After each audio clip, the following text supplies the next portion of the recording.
Hi, my name's Phil. I like talking about politics, and I also respect intelligence and reason, and so I'm sure you'll see how this one had my head buried in the pillow in national shame when I read it. In this video, I'm going to be talking about a British xenophobe who not only went abroad for her holiday, but complained that many of the people she met there weren't even British. But first, if you'd like to see more of my videos, then please subscribe to the channel and click the bell notification icon.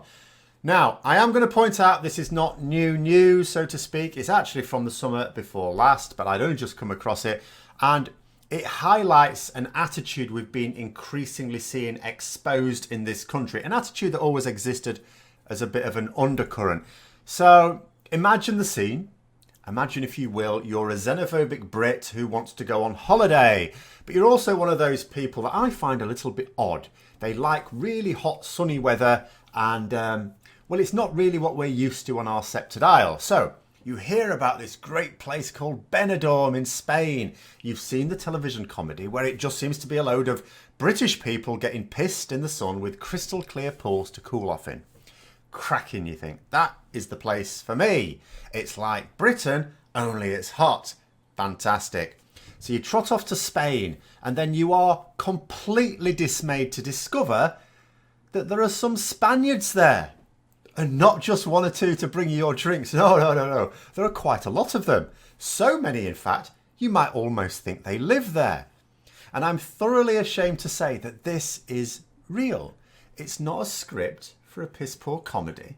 A woman actually went to Spain, 2018, and cried, so she says, that her holiday was ruined because, in her words, the hotel had too many Spaniards in it. This was Spain, may I remind you. And as if that weren't embarrassing enough, she also said that Spanish people should go somewhere else for their holidays. So irate was this woman and her companion to discover Spaniards in Spain that she wrote a letter demanding a full refund for her holiday. What baffles me is that the tour operator, Thomas Cook, which yes was the one that went into administration last year, actually gave her a partial refund of several £100s. Now, that may have been for the more reasonable complaint that she had, that she said she needed and had requested a flat ground access due to mobility issues that she didn't get at her hotel. She said there was a slope, and that caused her a lot of problems. Now, what I found particularly embarrassing about this is not so much that this racist old lady held these views. It's more the action she took, because every time there's been a big win for Brexit, there's been two major big wins for Brexit, you would say, there's been a corresponding increase in racist attacks recorded in the UK. It happened after the Brexit referendum in 2016, and again after the general election results a few weeks ago. I mean, racists exist. They exist everywhere. But most decent societies make it clear that these views are not acceptable. And so that those who hold those views tend to keep them in check in wider society. They'll come out in their own little echo chambers where other people will go along with it. But they'll keep them in check in order to conform society at large. But when, you know, the Brexit result came in 2016, what you could see is a lot of these people were clearly thinking they were in the minority and thought, because they associated the concept of Brexit purely with race. Yes, I know people will say they voted for Brexit and it was nothing to do with race, but for a lot of these people it was, and they didn't imagine anyone else would have a different view. You've got a lot of people really cannot cope with the concept of someone else having a different perspective to them. As far as they are concerned, you completely agree with them. And if you ever say you don't, then you are lying. It's as simple as that. You are lying. I get it all the time on this channel. And as far as they were concerned, Brexit was about keeping the outsiders out. That was all there was to it.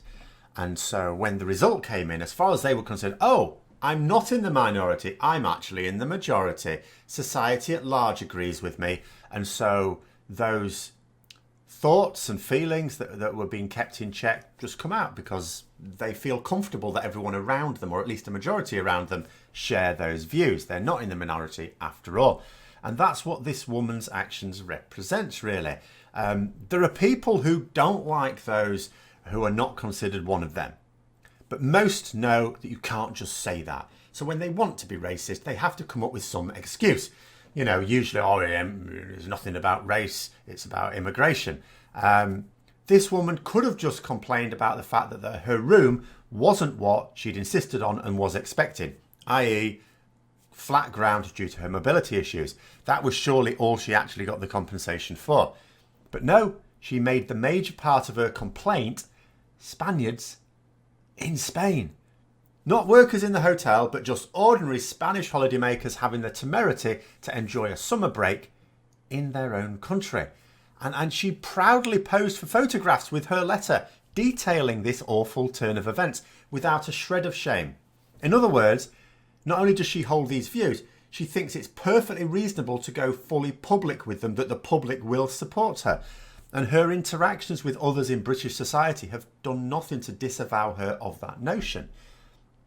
It's just symptomatic of the attitude that will increasingly break out until Brexit itself crashes and burns and the more reasonable sections of our society finally push back in a meaningful way. But unfortunately, that's not likely to happen for some time. So I hope you found the video interesting. If you did, don't forget to click the like button. And if you'd like to support the channel further, then please also click the Patreon link for details. And until next time, I'll see you later.